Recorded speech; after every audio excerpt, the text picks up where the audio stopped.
Olá, gente, tudo bom? É um prazer estar aqui com vocês em mais uma Expert. E hoje, no nosso painel, viemos falar sobre investimentos em ações em oportunidades fora do radar na Bolsa. E para isso, a gente convidou aqui três nomes de peso, que são Rafael Maisonave, da Tarpo, Henrique Breda, da Alaska, e o Luiz Nunes, da Forpus Capital, para falar um pouquinho aqui com a gente. Gente, é um prazer estar aqui com vocês. Queria primeiro agradecer a presença de vocês no nosso painel e, além do mais, pedir para que cada um de vocês apresentasse brevemente suas gestoras. Vou começar com o Rafael, passando para o Henrique e depois para o Luiz. Bom, obrigado, Carol, pelo convite, obrigado, Breda, obrigado, Luiz, aí por compartilharem essa live.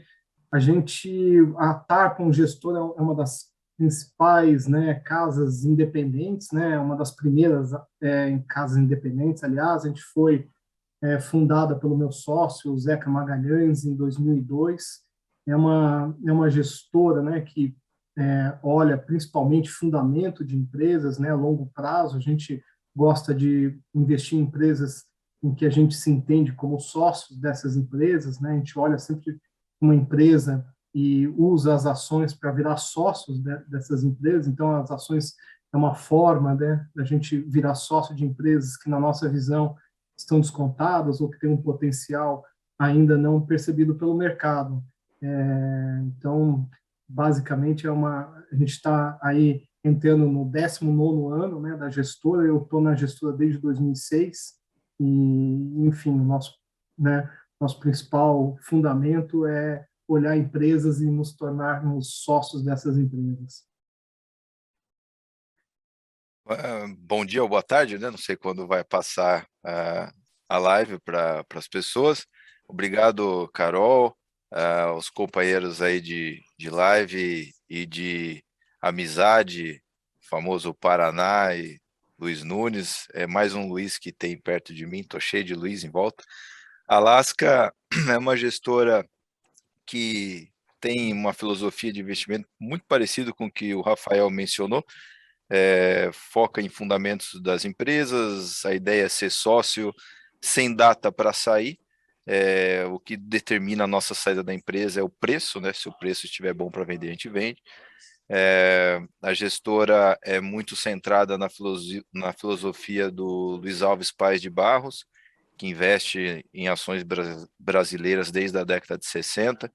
Foi investidor pessoa física, individual, ou foi associado a várias companhias ao longo da história, ajudou a fundar a Grifo, a Redding, investiu muito junto com o Zeca e a Tarpon em cases parecidos, e desde 2015 chegou um momento em que ele quis montar uma equipe própria de investimento, e isso ocorreu no âmbito da Alaska, e daí a gente montou um time e vem investindo junto desde então. Uma gestora que tem mais ou menos 14 bi sob gestão, dos quais 12 bi são investimentos em ações puramente caixa e ação no Brasil. 2 bi é uma estratégia calcada em ações, mas que pode ter derivativos, também em ações brasileiras. E a gente, por opção, estamos aqui no Brasil, porque é aqui que a gente acha que tem oportunidade de ativo bom e barato, né? E prazer estar com vocês. Primeiramente, obrigado pelo convite, XP, obrigado, Carol, aí, pela oportunidade. Breda, Rafael, pô, muito bacana dividir com vocês aí, acho que vou conseguir aprender bastante aí com vocês. Eu sou um dos fundadores da Forpus, né? Eu, Francisco, que é o gestor, e o Michel, fundamos a Forpus em 2004, começamos o fundo em 2014 e o fundo em 2015. A Forpus Capital é uma gestora muito focada em ações e previdência, e acho que não de maneira antagônica, mas de maneira complementar. A gente faz uma gestão um pouco mais focada no macro, né, do que a Tarpon e a Alaska. Então, por isso que eu gosto de falar, melhor do que ter Forpus também, né, ter Forpus num pacote junto aqui. Acho que esse painel é bem complementar. E a gente faz a gestão chamada top-down, né, de cima para baixo. Então, a gente leva muito em consideração o cenário político macroeconômico, e a gente vem descendo aí de maneira mais macro até chegar nas ações. Então, dessa maneira, a gente faz essa gestão um pouquinho diferente, que ajuda a compor um portfólio, tanto na sua carteira de ações quanto de previdência.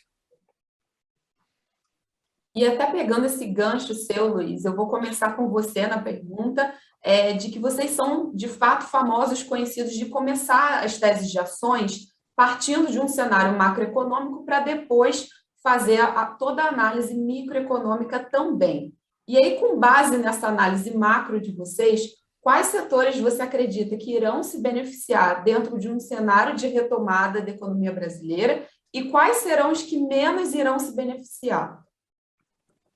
Essa pergunta é ótima. Eu acho que a gente consegue responder num ambiente de curtíssimo, médio e médio-longo prazo e para todos.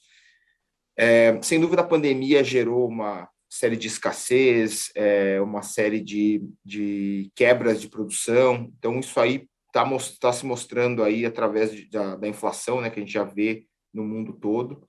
E isso, assim, a primeira coisa que você pensa quando vai se proteger de inflação é o setor de commodities. A gente gosta bastante do setor de commodities como investimento aí de curtíssimo prazo, como um hedging uma proteção desse ambiente um pouco mais inflacionário que a gente está tendo aí.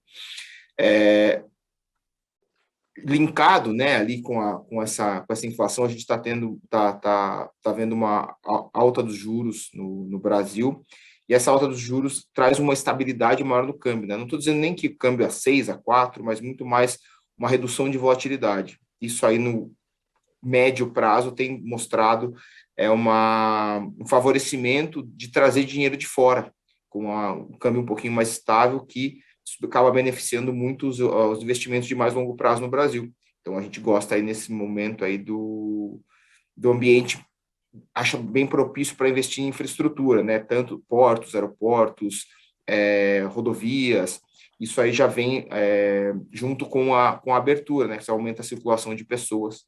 E, por fim, acho que o terceiro setor que a gente gosta muito, e isso está mais ligado com um longuíssimo prazo, é o setor de tecnologia, a Bolsa Brasileira, o Ibovespa, né? Então, a gente até gosta de dizer que a gente gosta muito da Bolsa, mas não necessariamente do Ibovespa. O Ibovespa ele é muito focado no setor de commodities e de os grandes bancos ali, né? Tem uma concentração muito alta e muito pouco tecnológico. Se você olhar o S&P, né, a Bolsa Americana, nos últimos 15 anos, basicamente, o que puxou a economia foi o setor de tecnologia, e a gente acha que vai ter uma substituição bem relevante aí. A tecnologia traz um ganho de produtividade muito acentuado para as empresas. Então, a gente acha que esse é o grande setor para os próximos 10 anos aí. E, finalizando, acho que os setores que mais vão sofrer são os setores que são realmente atacados pela tecnologia. Um deles aí de bastante destaque é o setor bancário, né? Os grandes bancos. Acho que pode perder bastante margem aí através do aumento de concorrência nos players mais tecnológicos, dos players financeiros mais tecnológicos. Obrigada, Luiz. E, Rafael, até com base nessa temática e muito puxado nessa tecnologia que o Luiz acabou de falar, muitos gestores, muita gente do mercado no ano passado falava muito de tecnologia, e não só tecnologia, mas diversos temas, como, por exemplo, valor versus crescimento, investir em tecnologia vis-à-vis investir em commodities, depois do commodities era a bola da vez, toda hora a gente tem um tema novo. E aí, com base em todos esses debates que a gente vê todo dia numa capa de jornal, qual é o maior desafio de você analisar teses micro de longo prazo com tantos temas toda hora aparecendo numa capa de jornal, num fim tweet da vida, numa discussão com clientes, com investidores, principalmente para uma casa que é super conhecida de teses de longuíssimo prazo como a Tarco? Bom, Carol, ótima pergunta, usando um pouco, né, o que o Luiz começou a dizendo, assim, tecnologia, de fato, né, ela vem aumentando muito, né, a produtividade. A gente vê, né, em vários setores, né, a questão da transparência, do acesso à informação, setores sendo transformados, né, você vê deslocamentos, né, do que a gente chama de profit pool, né, quer dizer, certos negócios, né, haviam, vantagens dependentes, né, de assimetria de informação ou de acesso à informação. A gente vê a tecnologia, né, melhorando muito o acesso à informação, então a gente entende que tecnologia, né, e principalmente, né, nesse ambiente, né, que a gente teve o ano passado, em que teve as pessoas foram quase forçadas, né, a circular menos, a ficar em casa. Se você olhar, né, a penetração, né, do e-commerce nos Estados Unidos, na China, mesmo no Brasil, o Covid foi, né, um evento que acelerou muito a adoção de tecnologia. Esse é um processo que a gente vê aumentando ao longo do tempo. A gente vê indústrias mais suscetíveis, né, à ampliação ao acesso de informação, e indústrias menos.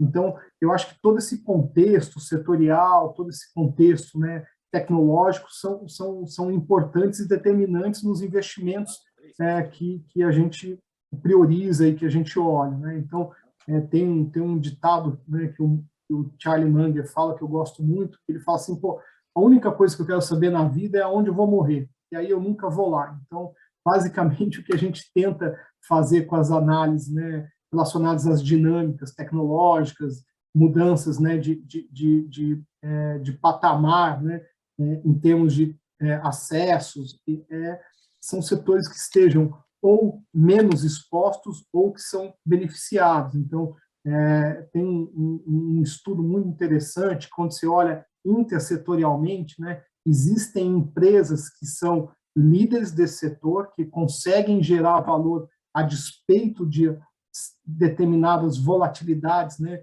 de curto e médio prazo, e conseguem se adaptar. São essas empresas que a gente busca investir, são empresas que a gente olha e tem aquele componente de uma capacidade de adaptação. Ou são business, né, que vão ser menos afetados, ou são empresas que ao longo dos anos conseguiram se adaptar a uma realidade que vai mudando, né? A única certeza é que a realidade vai mudar. Então, a gente busca, né, empresas que tenham no seu modelo de negócio, no seu histórico, essa capacidade, e, claro, combinando com aí, né, um valuation que seja adequado na nossa visão. Então, essa combinação de fatores é o que a gente considera e olha através dessas oportunidades que aparecem. Muito obrigada, Rafael. E Breda, algo até em algumas conversas que eu tive com você durante a pandemia, muito se falou, muito se comentou sobre movimentos de consolidação de empresas. A gente viu um cenário onde muitas empresas sofreram com o fechamento da economia por conta da pandemia, e acabou que as empresas que eram listadas em bolsa, que estavam mais capitalizadas, mais preparadas para momentos mais difíceis, acabaram tendo uma possibilidade de fazer movimentos de consolidação nesse período. E aí, partindo dessa tese, de fato, isso aconteceu? Ou quais foram as empresas que se beneficiaram com essas consolidações e saíram da pandemia ainda mais fortes? Olha, a Bolsa ela se beneficia de um processo, né, de darwinismo natural, né? Praticamente generalizado, porque praticamente quase todo o setor está refletido na Bolsa, não tudo, mas quase todos estão ali, e não por acaso o que está listado na Bolsa são os líderes de mercados, né? O maior, o segundo maior, né? Então, essas empresas, de forma geral, elas têm acesso a mais dinheiro, acesso ao crédito mais barato. Normalmente, estatisticamente, os melhores profissionais daquele setor estarão trabalhando nessas empresas, então tem mais competência executiva, e tem uma série de vantagens competitivas que estão agrupadas normalmente nas empresas listadas. Então, eu gosto de usar um exemplo que foi muito clássico e visível para todo mundo. Então, a gente teve na crise os lockdowns e os shoppings fecharam, né? Ou quando começaram a reabrir, as pessoas se deram conta que tinham menos lojas dentro do shopping, algumas lojas com tapume, fechou, quebrou. E naquele exato momento onde algumas empresas ou várias empresas pequenininhas estavam quebrando, você tinha a Renner fazendo uma oferta na bolsa e pegando mais de R$ 1 bilhão para reforçar o caixa. Então, como é que pode, num mesmo setor, você ter a empresa que está quebrando e a outra que está conseguindo levantar dinheiro com sócios? Ou seja, isso já coloca em xeque, às vezes, aquela passada de régua setorial, aquela análise homogênea, onde se fala, esse setor é assim, esse setor é assado. Tem que tomar cuidado, porque tem tamanho tão diferente, tem uma característica tão específica para cada companhia que é difícil generalizar. Então, a bolsa ela sempre sai mais forte na crise versus os concorrentes não listados, né, na média.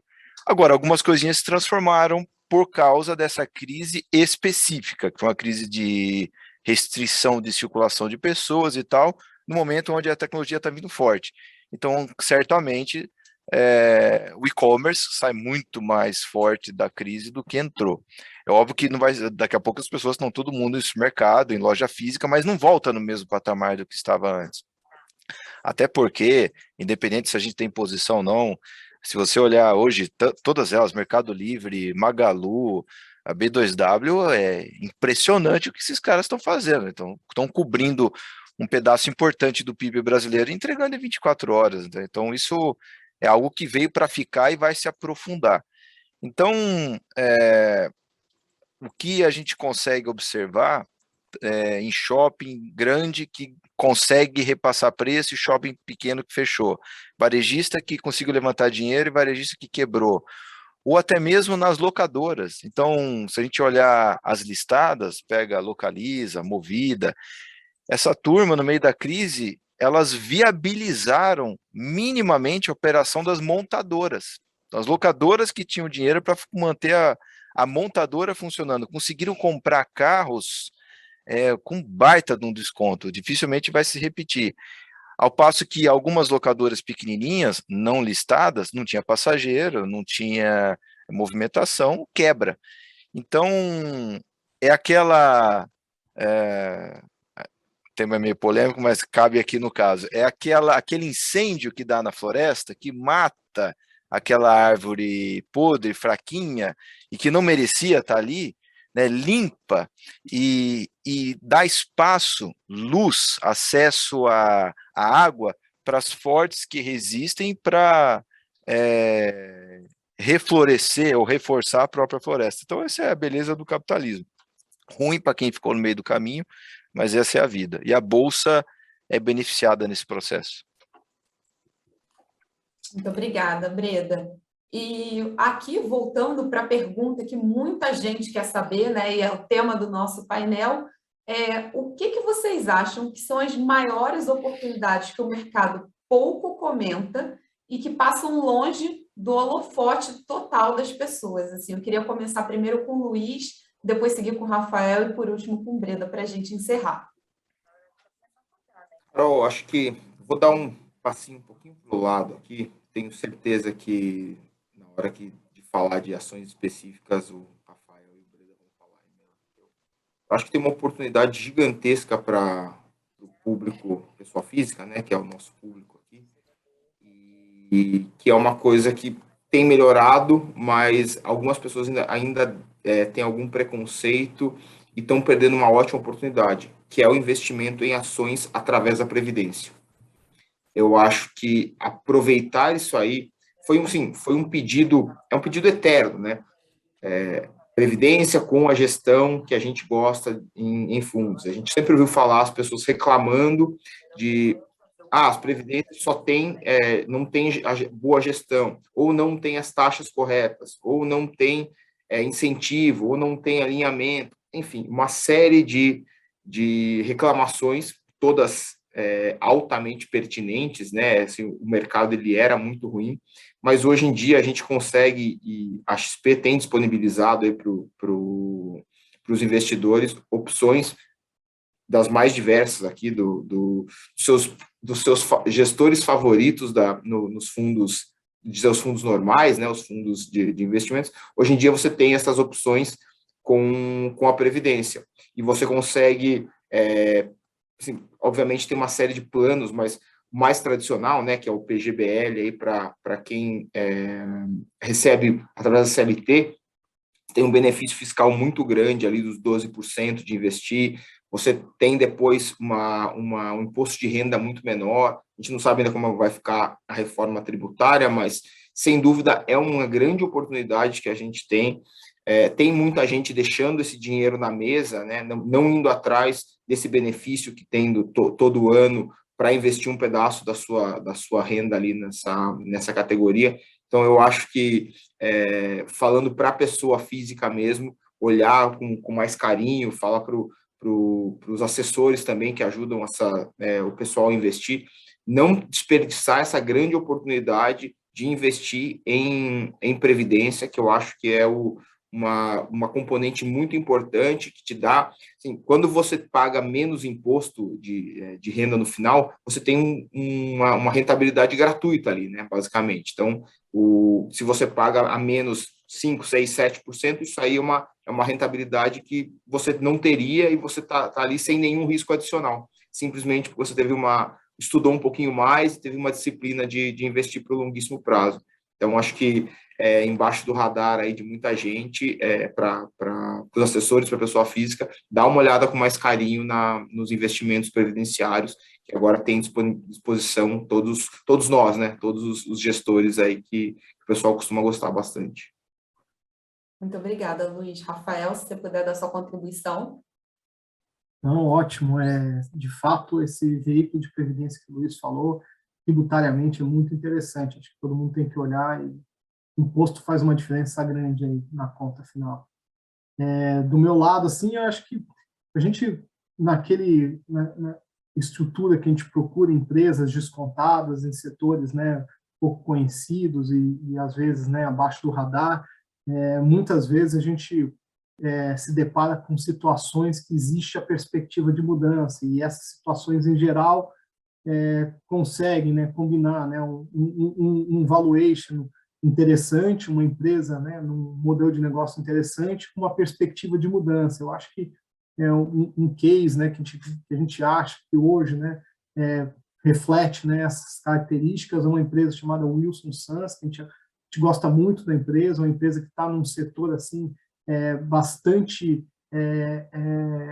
importante, relevante, né, o setor de serviços portuários, setor ela também tem, né, uma frota, a maior frota de rebocadores do Brasil.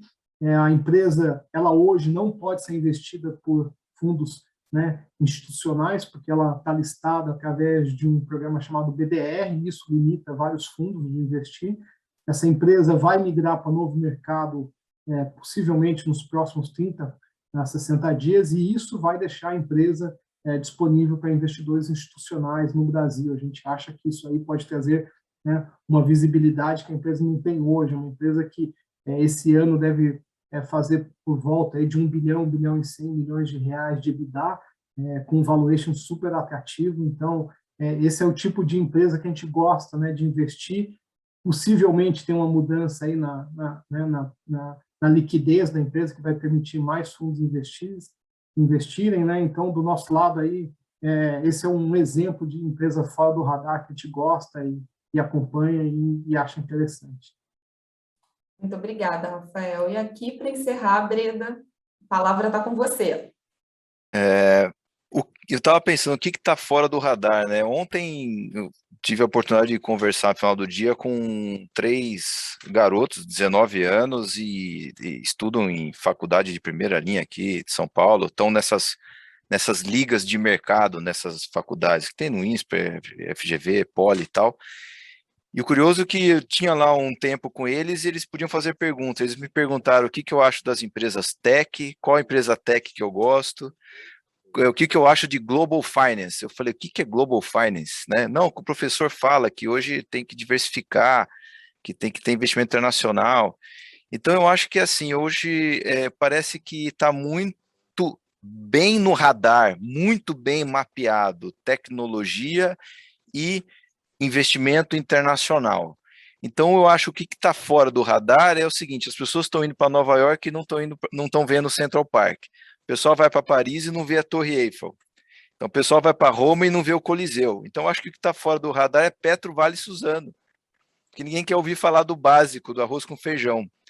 Então eu acho que essas estão fora do radar porque não tem oferta de ação, não tem nada sexy ocorrendo. Se eu fosse um garoto millennium, eu acho que não iria ficar olhando Petro Vale, eu queria olhar alguma empresa hype aí que estivesse sendo listada. Então acho que essas estão fora do radar. E assim, Vale 4 vezes lucro. Se eu não comprar 4 vezes lucro, eu vou comprar quando? Né? A Vale 2,8 vezes EV/EBITDA, né? 30% de free cash flow assim no preço do minério abaixo de onde está agora.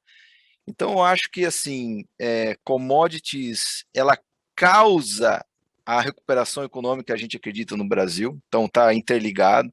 Se a Renner vai vender mais roupa é porque o minério e a soja, mais ou menos, essencialmente, estão indo bem. Então, é o que puxa a grande locomotiva do Brasil.